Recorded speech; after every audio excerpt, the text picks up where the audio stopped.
हमार भौजी कहाँ यानी ओरिजिनल प्रधान है। हमारे राजा हमारे दुल्हा हमारे सैया हमारे राजा हमारे राजा हमारे दुल्हा हमारे सैया हमारे रजऊ हमारे राजा हमारे दुल्हा मोर कलेजा मोर बनमुआ। ब्रिजलाल भैया खातिर मार भौजी कहाँ है। हमारे राजा जी साइकिल से डोले जय जय अखिलेश डोले। हमारे राजा जी साइकिल से डोले जय जय अखिलेश डोले। हमारे राजा की साइकिल से डोले जय जय अखिलेश डोले। कहे हमारे राजा जी साइकिल से डोले कि जय जय अखिलेश बोले। वाह राजा कतहू से घूम फिर के आवे अखिलेश जी के नारा लगा। राजा कतहू से घूम फिर के आवे अखिलेश जी के नारा लगावे। राजा कतहू से घूम फिर के आवे अखिलेश जी के नारा लगावे। राजा कतहू से घूम फिर के आवे अखिलेश जी के नारा लगावे। हमारे राजा जी हमारे दुल्हा जी हमारे राजा जी साइकिल से डोले जय जय अखिलेश बोले। हमारे राजा जी साइकिल से डोले जय जय अखिलेश बोले। हमारे राजा की साइकिल से डोले हमारे राजा की साइकिल से डोले हमारे राजा की साइकिल से डोले। ये हमरे भौजी भैया के बात रहे। ई गार्जियन जी के फरमाइश बेलवरिया के एक लाइन आज के मेहरारू और तब के मेहरारू में का अंतर बा। कवि जी बताओ तो कैसे।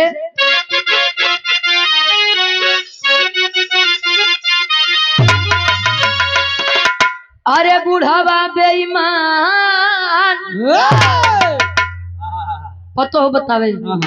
अरे बूढ़ावा बेईमान महंग करैला के चोखा। बुढ़ावा बेईमान महंग करैला के चोखा। कहे बुढ़ावा बेईमान मांगे करैला के चोखा। कोनो दुल्ही के दुल्हा पिए वाला मिल गयो गुरु वाह पिए वाला।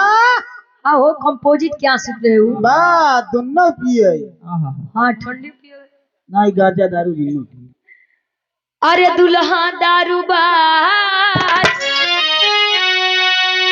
अरे दुल्हा दारूबाज घर में करे नौटंकी। दुल्हा दारूबाज घर में करे नौटंकी। दुल्हा दारूबाज घर में करे नौटंकी। कहे दुल्हा दारूबाज घर में करे नौटंकी तो दुल्हा का करे कुल हमारे बतैबे। हाँ तो ये अपन न बतौबे। कहते अपन नहीं बतैबे। दुल्हा इतना सीधा साधा पाई गया है। हाँ जैसे जलेबी। अरे जी या गुरु जी कहे दुल्हा इतना सीधा पाई गया हमारे यहाँ अति कह दी है। सुन तनी पहले के समय के औरतन में और आज के समय के औरतन में का अंतर बा। पहले के मेहरारू इतनी मारी जाए तब वो भी बेचारी कहूँ सांस नहीं ले कि बहनी आज हमार दुल्हा हमका मारे बा। आज के दुल्हनी का तनी सब बिगड़ जाता लोग यहाँ रोए माई पी के आयरन मार गरियावत रहे। अरे हमको गरियान ठीक है तू गरियान काय बतावे कैसे। अरे धन ठानी रात पाइन बलम बौरा हवा। धन ठानी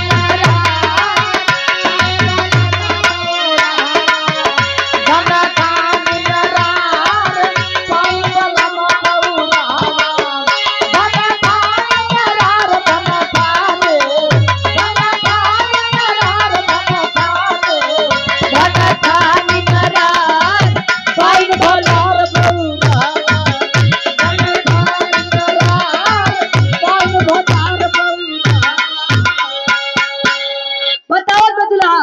अरे तब के औरत पति के अपने निस्दिन शीश झुकावे, आज के औरत बात बात पे अरे तुरंत लात उठावे। कहे लत मरुआ भैया हो कहे लत मरुआ कबूतर हो कहे लत मरुआ दोहरा मैं कहे चल घुसुआ, तोहरा मन कहत मुतरुआ तोहरा मन कहत मुतरुआ बुढ़ावा से भाई पानी खूब भरवावे बुढ़िया से भाई लड़का खूब जवावे जेठौत से भाई लाठी खूब चलवावे, देवरा के फसाए चौमुखा के बनावे। हर ढेर दिमाग की आज चलत बा। कब पहले के औरत पति के अपने निस्दिन शीश झुकावे, आज के औरत बात बात पे तुरंत लात उठावे। कहाँ लत मरुआ, लत मरुआ का मतलब जाना था गुरुजी? मेहरा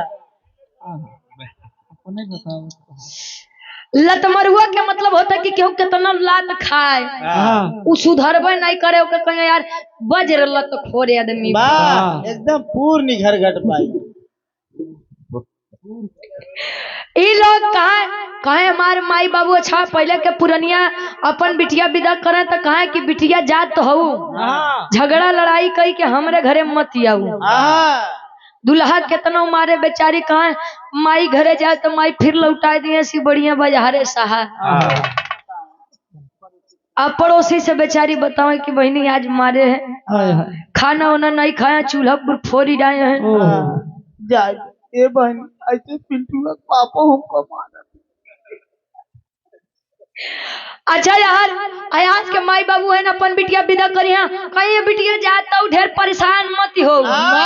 अब हम जिया थे बिटिया घबराऊ जी कहीं ढेर परेशानी हो तो तू ही आ जाओ, दमादो जी कल आ जाओ।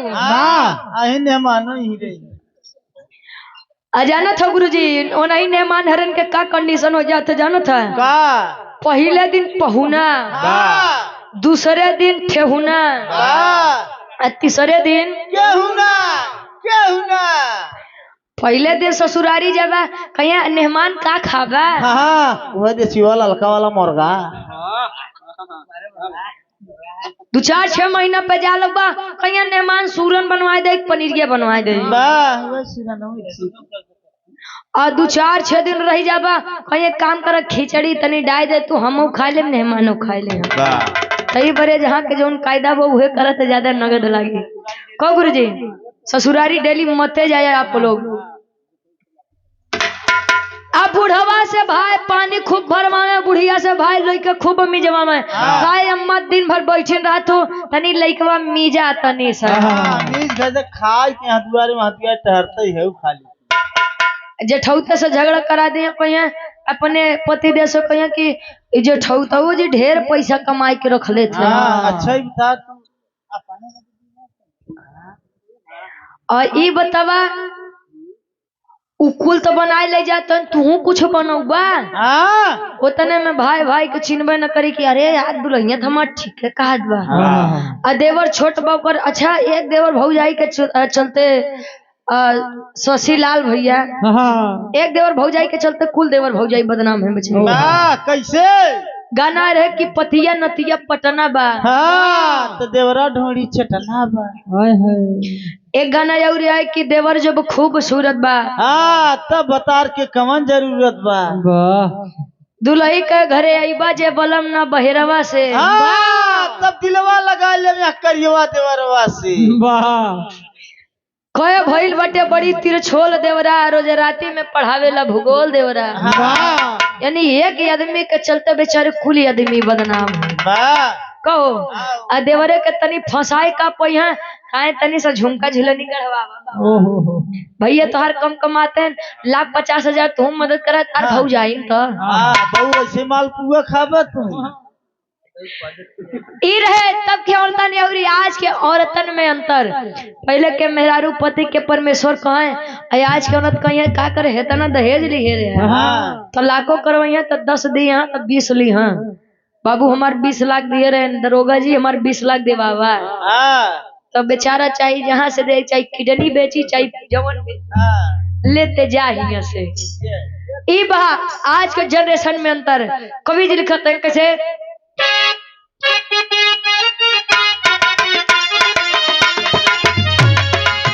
रुचि का है पुकार, रुचि का है, रुचि का है पुकार, रुचि का है, रुचि का है पुकार, रुचि का है।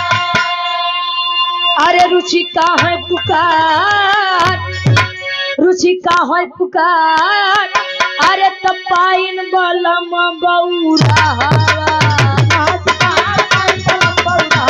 रियो अरे बाहर प्रयागराज से रुचि का है पुकार, रुचि का है, रुचि का है पुकार, रुचि का है, रुचि का है पुकार, पानी बलम बौरा हवा, रुचि का है पुकार, पानी बलम बौरा हवा, रुचि का है पुकार, पानी बलम बौरा हवा। बहुत बहुत धन्यवाद सबके। अब आप लोग शशि पाल